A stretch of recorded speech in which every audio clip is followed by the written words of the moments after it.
आज़ादी का श्रेय नहीं है गांधी के आंदोलन का, इन यज्ञों को हव्य बनाया शेखर ने पिस्टल गन का। बहुत लहू से जब सींचा तब अमर फसल लहराई है, 7 लाख के प्राण गए तब ये आज़ादी पाई है।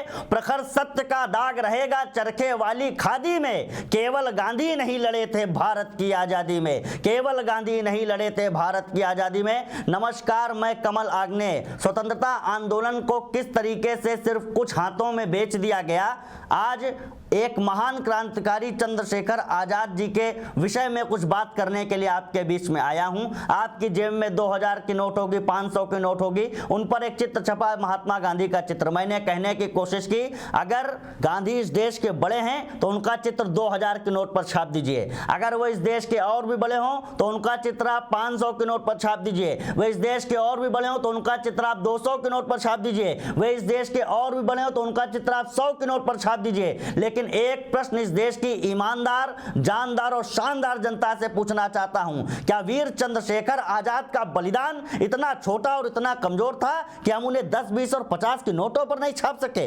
लोगों ने मुझसे पूछा, क्या देश की करेंसी को डिजाइन करने वाले लोग देश के गद्दार थे जिन्होंने चंद्रशेखर आजाद का चित्र नहीं छापा? तो मैंने कहने की कोशिश की कि वो इस देश के गद्दार नहीं थे, बहुत बड़े तत्वदर्शी थे, बहुत बड़े महान थे, बहुत बड़े दूरदर्शी थे। वे जानते थे कि आजादी के इन 70-75 सालों के बाद में यही 2500, 10, 20, 50 के नोट मुंबई में बारबानों के चरणों में उड़ाए जाएंगे, इसलिए उन्होंने चंद्रशेखर आजाद का चित्र नहीं छापा। कि नारियों के जेवर को, नर के कलेवर को, नेताजी सुभाष जैसे तेवर को क्या मिला? एक सवाल जिसका उत्तर मैं आज तक के गांधीवादियों से मांग रहा हूं, लेकिन वो मिला नहीं। वो सवाल क्या है कि नारियों के जेवर को, नर के कलेवर को, नेताजी सुभाष जैसे तेवर को क्या मिला?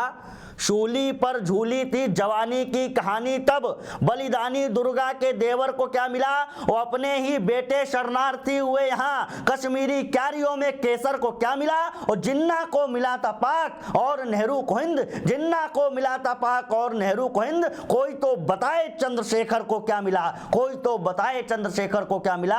जब कोई नहीं बता पाया कि चंद्रशेखर आजाद को मिला क्या, तब कमल आग्ने ने बताने की कोशिश की कि उन्हें क्या मिला।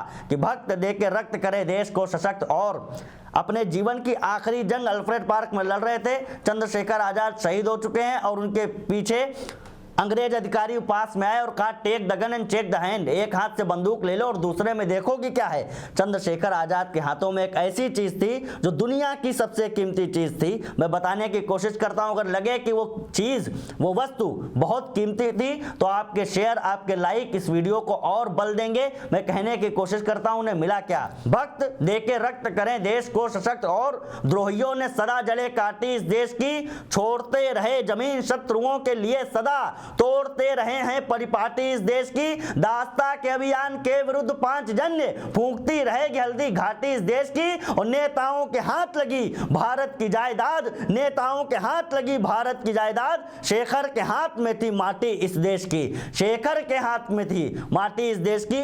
इस मिट्टी से तिलक करके मां भारती के गोद में सो चुके चंद्रशेखर आजाद, उनका जीवन अनुकरणीय है, विश्वसनीय है और प्रेरणादायी है। झांसी के जंगलों में जब चंद्रशेखर आजाद निशानेबाजी सिखाया करते थे क्रांतिकारियों को, तो एक दिन क्रांतिकारी मित्रों ने सोचा कि आज हम गुरुजी की भी परीक्षा लेंगे, और चंद्रशेखर आजाद जी से उन्होंने कहा कि सामने एक पेड़ है, उस पर निशाना लगाना है। चंद्रशेखर आजाद की प्रतिभा के भी दर्शन आपको कराना चाहता हूं कि वे निशानेबाजी में कैसे थे। एक पत्ते पर लक्ष्य का निर्धारण हुआ।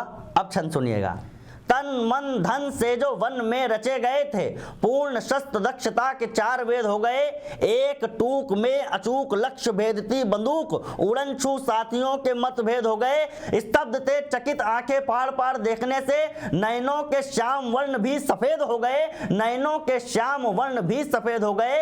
आए बाएं साएं धाएं धाएं चली माउजर, एक पत्ते में ही 5-5 छेद हो गए, एक पत्ते में ही 5-5 छेद हो गए। ऐसी अकूत प्रतिभा के धनी चंद्रशेखर आजाद को हमारा नमन है। और अंत में आज के युवा से कहना चाहता हूं कि देश के लिए मृत्यु का वर्ण तो चंद्रशेखर आजाद ने कर लिया, वो समय रहा होगा कि देश के लिए मरना आवश्यक था। आज के युवाओं, चंद्रशेखर आजाद इस देश के लिए मर के चले गए, इस देश के लिए बलिदान होकर के चले गए, लेकिन अब देश के लिए मरने का समय नहीं है, अब देश के लिए जीने का समय है। इसलिए इस संकल्प को अपने मन में रखिए और मेरे साथ बोलिए, भारत माता की जय।